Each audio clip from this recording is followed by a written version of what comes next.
It can be overwhelming and challenging when you get a cancer diagnosis, so support from skilled and compassionate professionals can make all the difference along the journey of cancer care and recovery. We learn about patient navigation with Paula Paez, an oncology social worker and oncology patient navigator, and Tina Unsworth, a registered nurse and also an oncology patient navigator. This is Doc Talk, presented by Montefiore St. Luke's, Cornwall. I'm Cheryl Martin. Paula and Tina, so glad you're on to tell us about patient navigation and how it works. So, Paula, let me begin with you. What is patient navigation? Sure. So patient navigation is pretty much just a support to any cancer patient. The way that I like to describe patient navigation to patients who sometimes get confused when they're in the hospital between the role of a case manager in the hospital and us, I say we're a point of contact in the community. Sometimes it's hard for patients to navigate the system. So Tina and I say, if you have any questions at all, give us a call. If we can't directly help you, then we'll direct you to the right person. So we're really just a support in the community, in our radiation oncology office, in our infusion center, and like I said, inpatient to our cancer patients.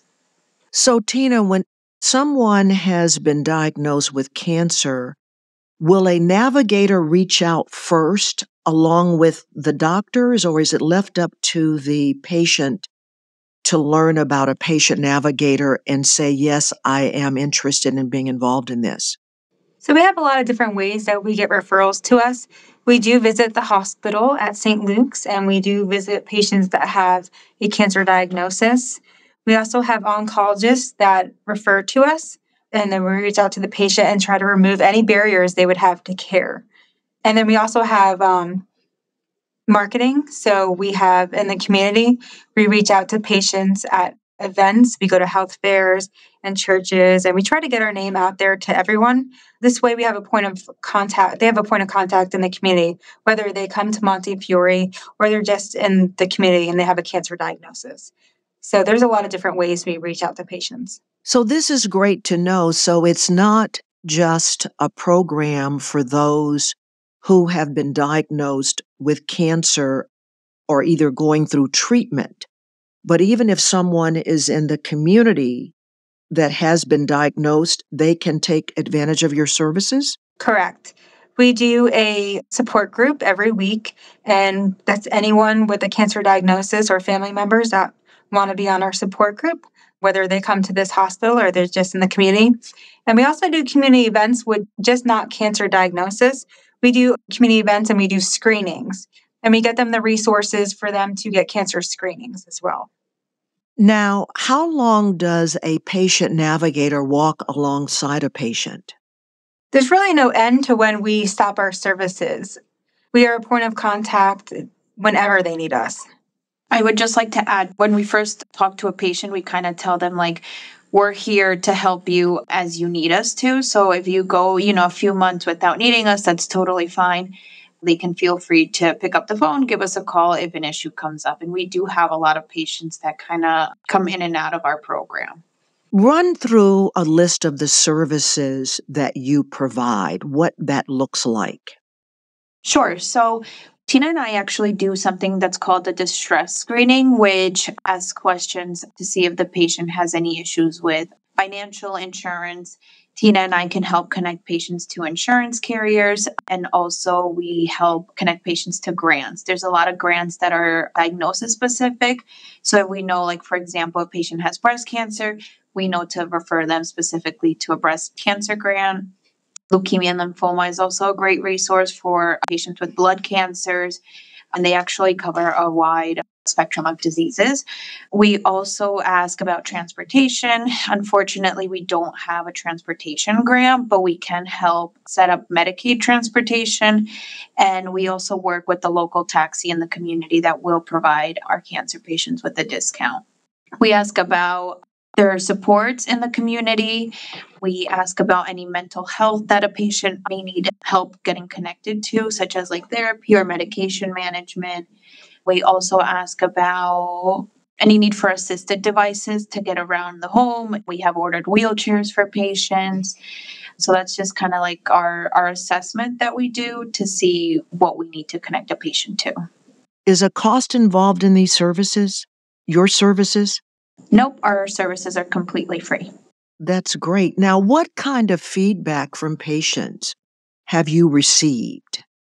We've received very, very grateful, positive feedback from our patients because when you're diagnosed with cancer, you just don't even know where to begin. And there's just so many things you don't even think about. There's resources like having food delivered to patients that are in treatment that have children and things like that. And we've gotten just so many positive things when they realize that we're here. The main thing is getting our name out there that we are here and we are here to help them. So we've actually also had patients where we've reached them like in the middle of their treatment where they're like, oh my gosh, I wish I would have known about you guys in the beginning of treatment or when I was first diagnosed. So we're definitely a big support to our patients. So you provide a lot of emotional support then? Yes. And how vital is that? It's very important. A lot of patients also have trouble. I don't want to say have like trouble, but are sometimes don't feel comfortable really sharing with their family members how they're feeling. So we're kind of that like unbiased person that they can, just be raw with us and just tell us exactly how they feel. If they're upset, a lot of patients don't like to cry in front of their family members. So we see a lot of that. And to add to that, we also do a lot of supportive care to the caregivers. We do the counseling with the caregivers. We also rate their distress because a lot of these caregivers take on a roles they weren't expecting, and it's a lot. So we give them resources as well. And are you finding that a lot of times the caregivers are indeed family members? Yes. Yes. And a sense of maybe being overwhelmed, feeling overwhelmed? Yes. We also see a lot of patients who don't have a caregiver or do not have family members. So our support, is even more crucial to those patients because they really just have no one to kind of express their feelings to. Now, in terms of cancer diagnosis, are you open to being a patient navigator, let's say, for someone who's on the lower end of the spectrum, let's say, stage 1, or is it really those who are much further along? Does it matter? So we see all patients in all stages. So we have breast patients who are stage 0, and we have colorectal patients who are stage 4. So we really we cover everyone. And did you say that these services, your services, are also available to those who have not been diagnosed with cancer? Correct. We do screenings and we have a lot of community events to bring education and screening to the community members. Can community members reach out to you and say, I want you to come, or do you find out about these programs and ask if you can be a part of them? How does that work? We've actually done both. We've reached out to places and asked if we can come, and they've reached out to us as well. Anything else you'd like to add about your program? I would think this is such a benefit to patients and their families. I think we covered it all. I think we're definitely a huge support to our patients. And the fact that Tina and I are actually housed in the radiation oncology office, but every Friday we actually do rounds in the hospital. That way we see inpatients and they can have that face-to-face interaction with us rather than just a phone call.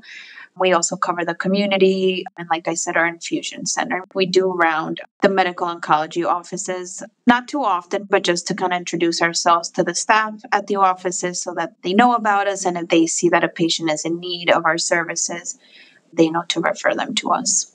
Do you get involved at all with suggesting clinical trials or giving them directions in that, or is that more for the physician? We do work with the physicians and refer to clinical trials. There's a few things we do here at the Cancer Center that Patient Navigation assists with. We do the lung screening program. So for smokers that fit the criteria, they can get a low-dose CT lung screen. We do genetic counseling here. So if any doctors want to refer us, or if the patient calls and wants genetic counseling, we do that here too. And we have a smoking cessation program that Paula and I run, and we've had a lot of success with that too. Just one other question that came to mind. How involved are you with each patient? Does it depend on the patient? For example, will the patient have your number so they can call anytime they want, or do you have a system that says, I'll check in with each person on my list once a month? How individualized is it? So that distress screening that I mentioned before, we ask about their level of distress based off a thermometer, and we do that on initial encounter with the patient. So any patient that scores a 4 or higher, we meet with them after a week. And then it really is patient by patient basis. Like there's patients that I see weekly, there's patients that I see multiple times in a week.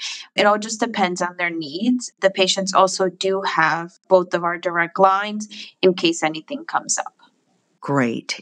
Thank you so much, Paula Paez and Tina Unsworth. Thanks for educating us about patient navigation and also just for the positive difference that you're making at a critical time in the lives of so many patients. Thank you. Thank you. Thank you for having us. For more information about our Littman Cancer Center, visit montefioreslc.org. That's montefioreslc.org. And please remember to subscribe, rate, and review this podcast and share it on your social media. You can also check out our entire podcast library for other topics of interest to you. Thanks for listening to Doc Talk, presented by Montefiore St. Luke's, Cornwall.